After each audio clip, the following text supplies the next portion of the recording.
Boa tarde, companheiros. Estamos aqui na Sociedade de Estudos Espíritas Francisco de Assis, hoje, dia 26 de agosto de 2022. Vamos iniciar o nosso estudo das parábolas de Jesus. Estão sempre nesse livro de Caibar Schutel. E a gente sempre gosta de lembrar que as parábolas estão na primeira parte do livro, são estudados na sexta-feira, e os ensinos de Jesus são estudados na quinta-feira, não é? E aí a gente toma conta de todo o livro. Então, estamos aqui para iniciar o nosso estudo. Hoje vamos estudar sobre a parábola do bom samaritano, e sempre agradecendo, nunca esquecendo de agradecer a Deus por todas as bênçãos que Ele tem nos permitido alcançar. Então, que nós possamos continuar o nosso trabalho.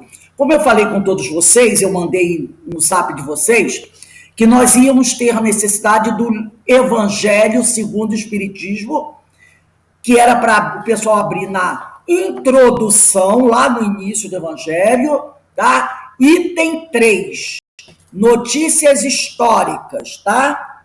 E era o primeiro item, samaritanos. Então, eu mandei para vocês devem ter já olhado aí, pega o Evangelho. Então, vamos lá começar aqui, e agora no início eu vou pedir ajuda dos universitários para a leitura. Então, eu vou começar aqui com... Você pode ler também? Não. Então, vamos começar aqui, eu estou falando aqui com a Ana Nascimento, nossa companheira que está aqui na casa estudando conosco. Eu vou pedir para a Denise começar, deixa que eu faço a leitura do Bom Samaritano, enquanto você vai se preparando aí. Vamos lá. Parábola do bom samaritano, aqui no nosso livro do Caibar Schutel. Levantando-se um doutor da lei, experimentou dizendo: Mestre, que farei para herdar a vida eterna? Respondeu-lhe Jesus: Que é o que está escrito na lei? Como lês tu? Respondeu ele: Amarás ao Senhor teu Deus de todo o teu coração, de toda a tua alma, e de toda a tua força, e de todo o teu entendimento, e ao próximo como a ti mesmo. Replicou-lhe Jesus: Respondeste bem, faze isso e viverás. Ele, porém, querendo justificar-se, perguntou a Jesus: E quem é o meu próximo? Prosseguindo, Jesus disse: Um homem que descia de Jerusalém a Jericó e caiu nas mãos dos salteadores, que, depois de o despirem e espancarem, se retiraram, deixando meio morto. Por uma coincidência, descia por aquele caminho um sacerdote, e quando viu, passou de largo. Do mesmo modo, também um levita, chegando ao lugar e vendo, passou de largo. Um samaritano, porém, que ia de viagem, aproximou-se do homem, e vendo, teve compaixão dele. E chegando-se, atou-lhe as feridas, deitando nelas azeite e vinho. E pondo sobre seu animal, levou-o para uma hospedaria e tratou-o. No dia seguinte, tirou 2 denários, deu-os ao hospedeiro e disse: Trata-o, e quanto gastares demais, na volta te pagarei. Qual desses 3 te parece ter sido próximo daquele que caiu nas mãos dos salteadores? Respondeu o doutor da lei: Aquele que usou de misericórdia para com ele. Disse-lhe Jesus: Vai e faze tu o mesmo. Evangelho de Lucas, capítulo 10, versículos 25 a 37. Denise, lê pra gente o primeiro e segundo. Já vou dizendo aqui. A Denise vai ler o primeiro e segundo parágrafos. O Alberto vai ler o terceiro e o quarto. A Aninha Brito vai ler o 5, 6 e 7. Vão anotando, hein? A Ana Constantino, o 8 e o 9. A Márcia não tem o livro, né? A Carmen, o 10 e o 11. 8 e o 9 foi quem? A Márcia não tem o livro. 8 e o 9, Ana Constantino. E o 10 e o 11, a Ana Brito. A Carmen. Vamos lá. Me diga uma coisa, o item 3 começa normal, para bem se compreenderem Aí eu já não sei mais, é todos os parágrafos. Denise é o 1 e o 2. Alberto é o 3 e o 4. Não, não. Eu sei qual é o meu, só estou perguntando onde começa o texto. De quê? Se Que a examinar. gente vai ler agora. Mas é o texto. Ué, mas eu já li a parábola no livro.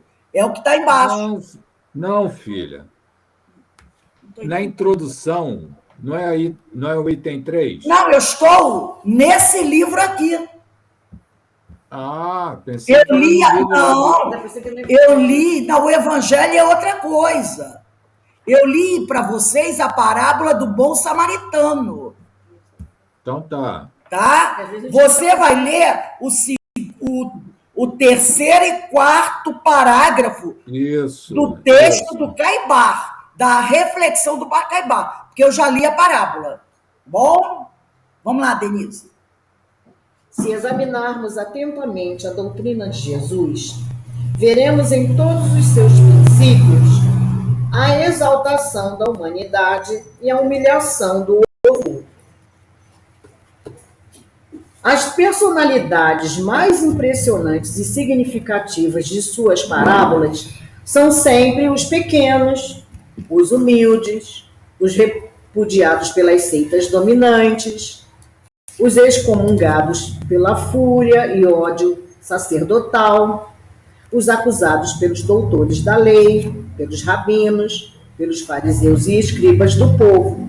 Em suma, os chamados heréticos e descrentes.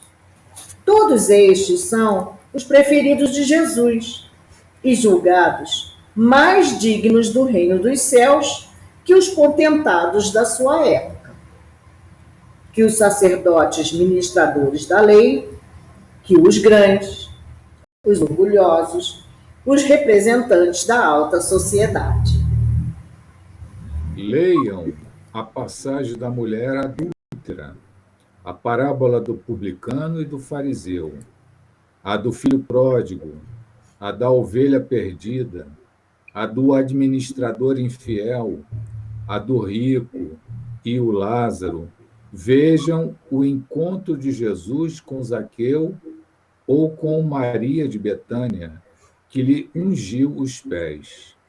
As parábolas do grão de mostarda em contraposição à da frondosa figueira sem frutos, e a do tesouro escondido em contraposição à dos tesouros terrenos e das ricas pedrarias que adornavam os sacerdotes. Esta afirmação se confirma com esta sentença do mestre aos fariseus e doutores da lei.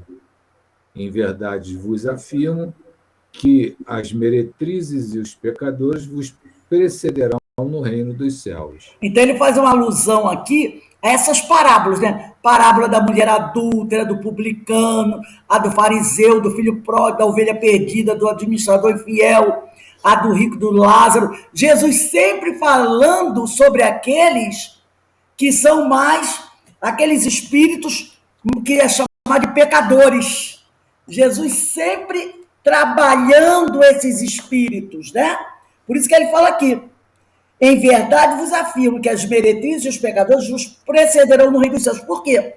Porque as meretrizes e os pecadores vão aprender com Jesus como viver bem. E os doutores da lei, muitas vezes, o ignoravam, achando-se tão sábios que não tinham mais nada a aprender. E esses menores, vamos dizer assim, mais complicados, paravam para ouvir Jesus. E com isso, aprendiam, e olha a parábola do rico e do Lázaro, e acabavam alcançando um patamar, né, superior a esses outros, que se consideravam mais sábios. Vamos lá, quem vai ler o 5 e o 6? Ana Brito, né?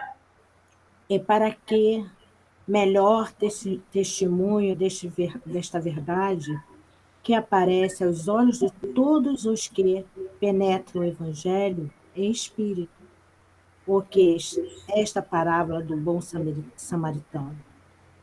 Os samaritanos eram considerados heréticos aos olhos dos judeus ortodoxos, Por isso mesmo eram desprezados, anatematizados e perseguidos.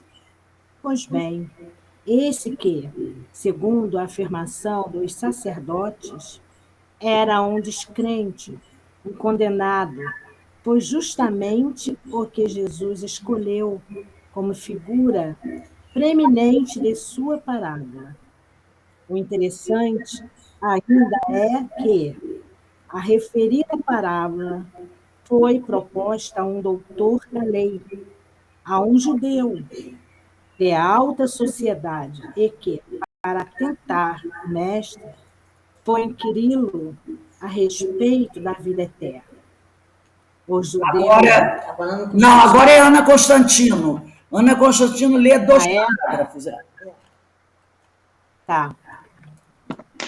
O judeu doutor não ignorava os mandamentos, e como podia ignorar se era doutor?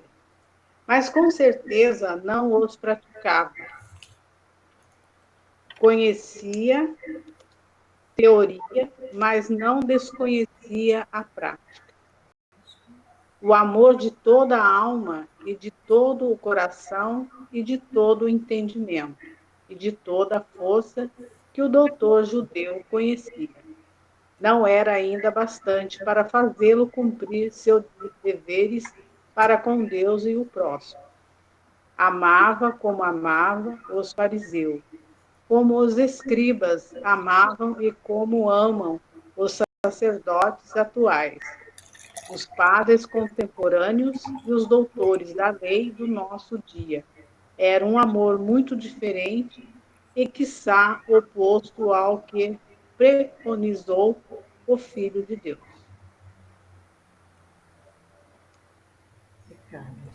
É o amor do sacerdote, que, vendo o pobre ferido, despido e espancado, quase morto, passou de largo. É o amor do levita, padre também da tribo de Levi, que, vendo caído, ensanguentado, nu e arquejante à beira do caminho, por onde passava um pobre homem, também se fez ao largo. É o amor dos egoístas, o amor dos que não compreenderam ainda o que é o amor. É o amor do sectário fanático que ama a abstração, mas desama a realidade. Salientando na sua parábola essas personalidades poderosas da sua época, e cujo exemplo é fielmente imitado pelo sacerdócio atual, quis Jesus fazer ver aos que lessem o seu evangelho que a santidade dessa gente não chega ao mínimo do reino dos céus, ao passo que os excomungados pelas igrejas que praticam o bem se acham no caminho da vida eterna. Olha aqui as meretrizes, né, os pecadores. Ô, Márcia, você tem esse livro? Não tem não, Rose. Verinha, você tem esse livro? Parábolas e Ensino de Jesus? Não tenho, não. Tá, então Denise lê os 2 próximos parágrafos e o Alberto lê o último. Não é preciso ser cristão. Não, Peraí, que eu não, pulei, de só um fato. instantinho. Eu pulei. De fato, quem é o meu próximo? Senão o que necessita de meus serviços, de minha palavra, de meus cuidados, de minha proteção. Não é preciso ser cristão para se saber isto que o próprio doutor da lei afirmou em resposta à interpelação de Jesus. O próximo do ferido foi aquele que usou de misericórdia para com ele. Ao que Jesus disse para lhe ensinar o que precisava fazer a fim de herdar a vida eterna. Agora o Alberto vai ler o próximo parágrafo. Só um, tá? Só esse próximo, que é grande até. Pode ler, Alberto. Alberto, está me ouvindo? Vocês estão me ouvindo? O microfone estava fechado. Vai e faze tu a mesma coisa. o que equivale a dizer: não basta, nem é preciso ser doutor da lei, nem sacerdote, nem fariseu, nem católico, nem protestante, nem assistir a cultos ou cumprir mandamentos desta ou daquela igreja para ter a vida eterna. Basta ter coração, alma e cérebro, isto é, ter amor, porque o que verdadeiramente tem amor há de auxiliar o seu próximo com tudo que lhe foi possível auxiliar, seja com dinheiro, seja moralmente ensinando os que não sabem, espiritualmente prodigalizando afetos e descerrando aos olhos do próximo as cortinas da vida eterna, onde o espírito sobrevive ao corpo, onde a vida sucede à morte, onde a palavra de Jesus triunfa dos preceitos e preconceitos sacerdotais. Bem, já deu para perceber que tem muita coisa para trabalhar nessa parábola. Então, nós vamos começar a fazer um trabalho com esta parábola. Eu vou partilhar o ecrã e a gente vai devagarzinho, tá? Analisando várias coisas que o Caibar trouxe para a gente aqui nessa parábola, tá bom? Vamos lá. Tá aqui. Parábola do bom samaritano, está lá no Evangelho de Lucas, capítulo 25, capítulo 10, versículos de 25 a 37. Então, vamos lá verificar, começar a analisar devagarzinho essa parábola, tá? Então, vou repetir aqui, parábola do bom samaritano, Evangelho de Lucas, capítulo 10, versículos de 25 a 37. Eu achei essa fotografia aí maravilhosa, né? Essa imagem maravilhosa, um camelinho ali ao fundo. Então, vamos lá.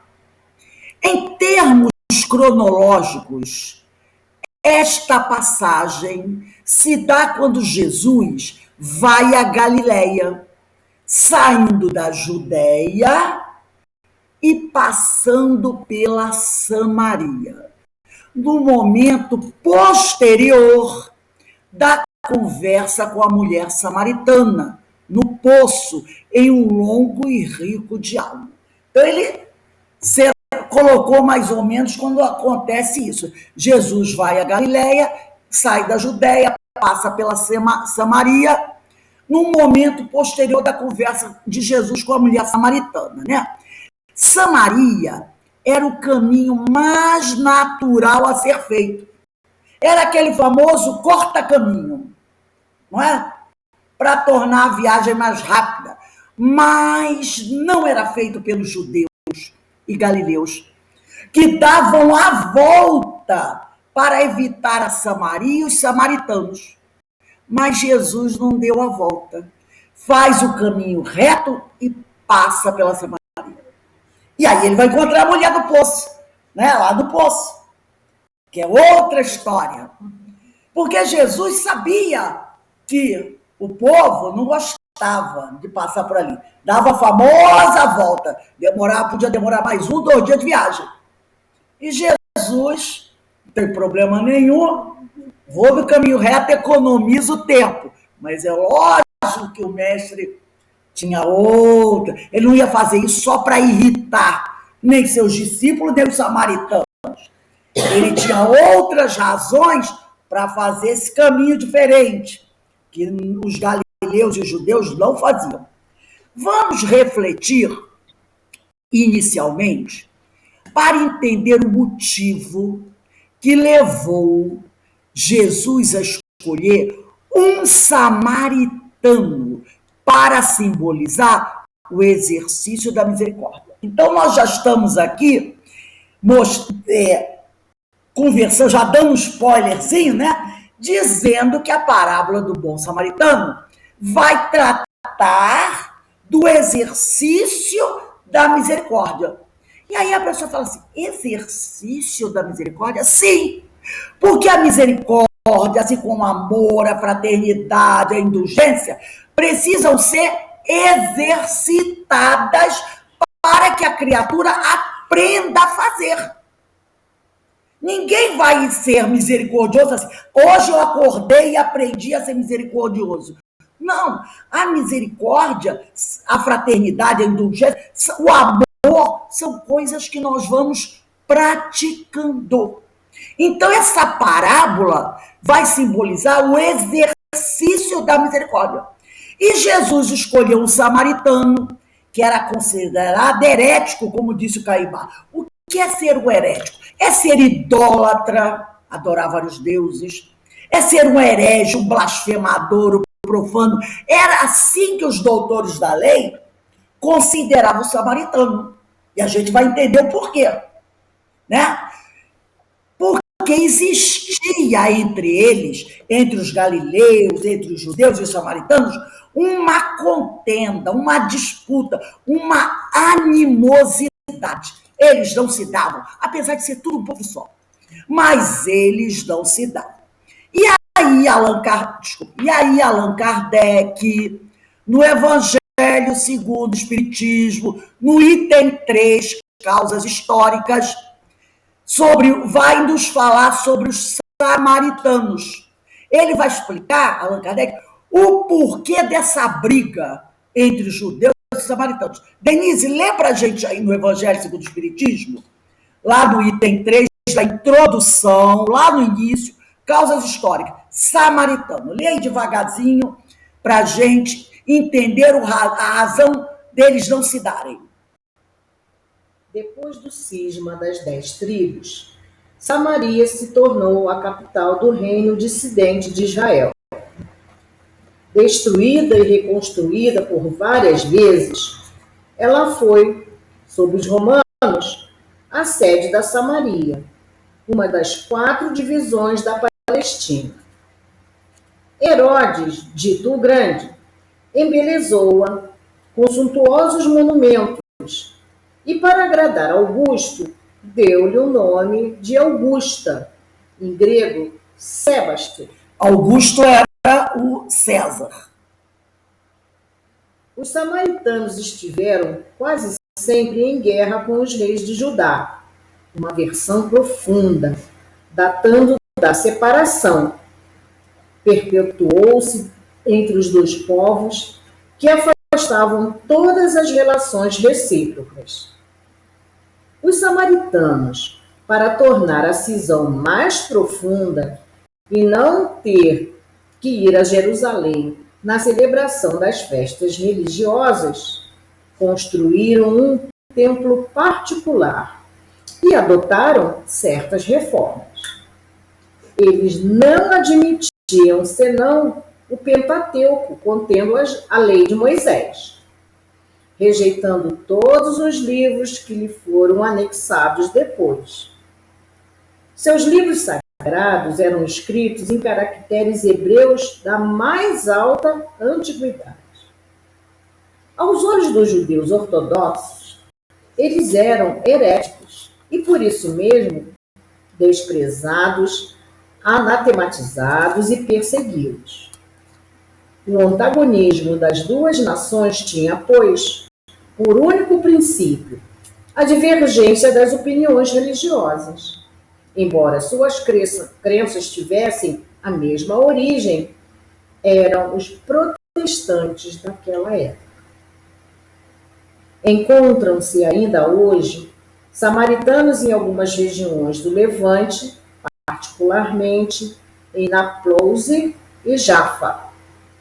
Eles observam a lei de Moisés com mais rigor que os outros judeus e não contraem aliança senão entre eles. Então, eles só admitiam o Pentateuco mosaico.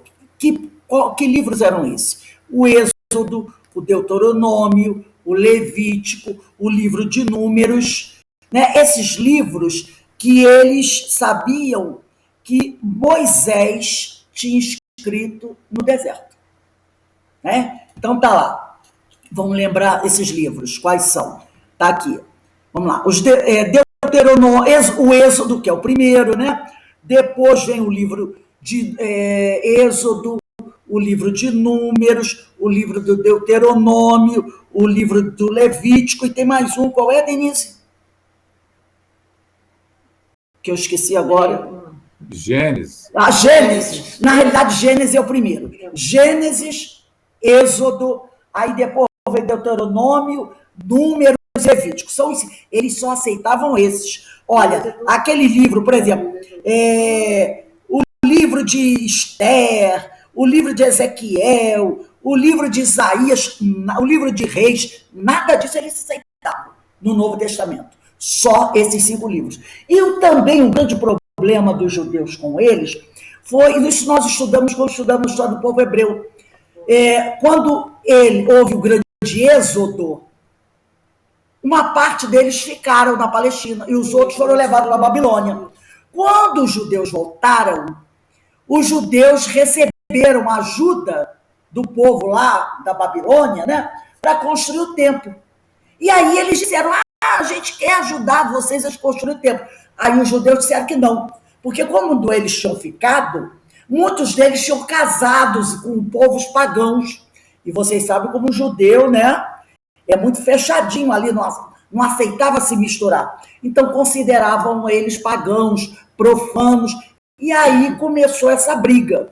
E Jesus, sabendo disso, né, o povo sabendo que a Samaria, eles tinham essa rixa, o povo desviava, e Jesus não. Foi lá e atravessou, né, sentou no poço, conversou com a mulher samaritana, ensinou.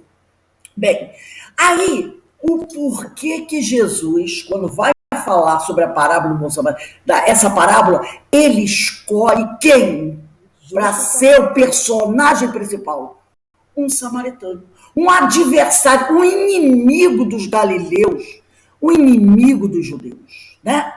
Então, Jesus, o que ele faz?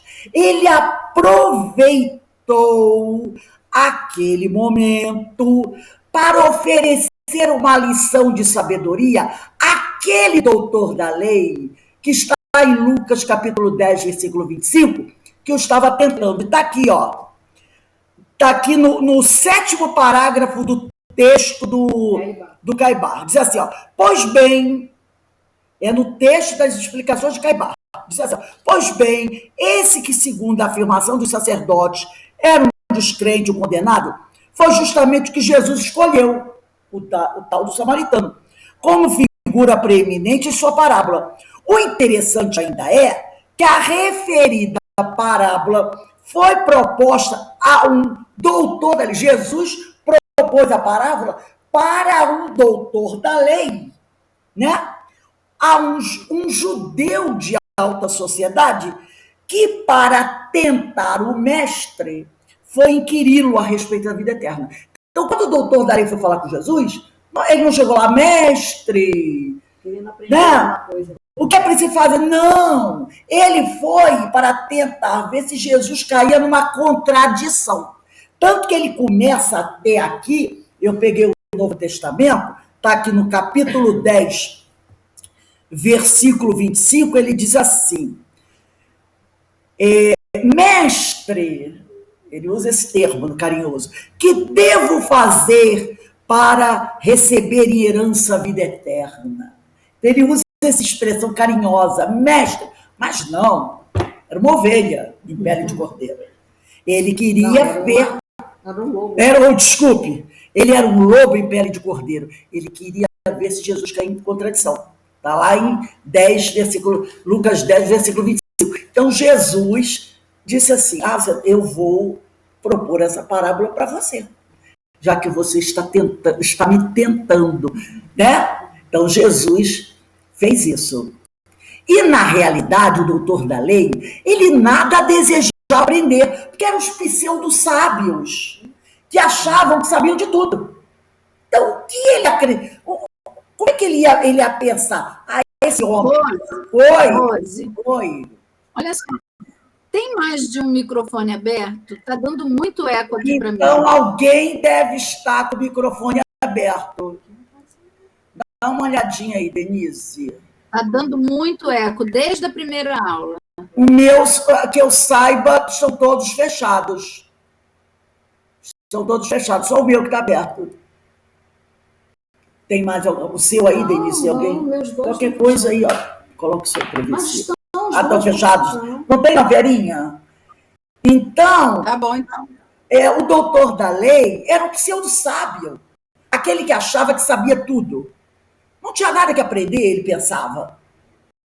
E ele pensava também, o que esse homem, filho de um carpinteiro e de uma dona de casa, que vem de uma família pobre, que nunca sentou nos bancos escolares que eu sentei, tem para me ensinar? Mas como Jesus estava certo, sempre tinha uma multidão buscando Jesus, e grande parte dessa multidão era de pessoas muito sofridas, que iam buscar em Jesus o consolo, ele tentou o quê?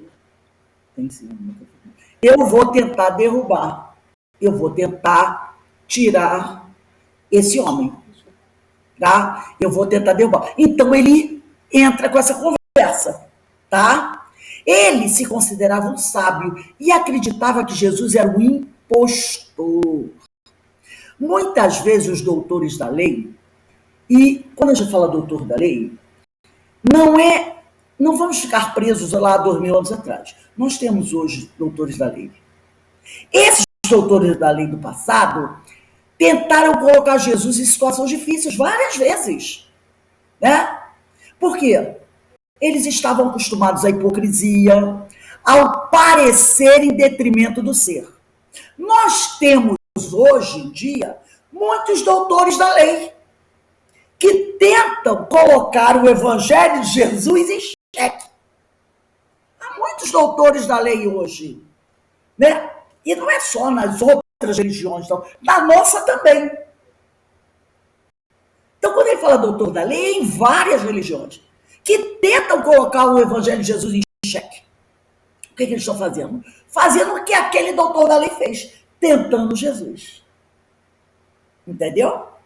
Então, por quê? Porque eles viviam assim? Porque eles estavam acostumados à hipocrisia, ao parecer em detrimento do ser. Eu pareço sábio, eu não sou sábio. Eu coloco a máscara, entendeu?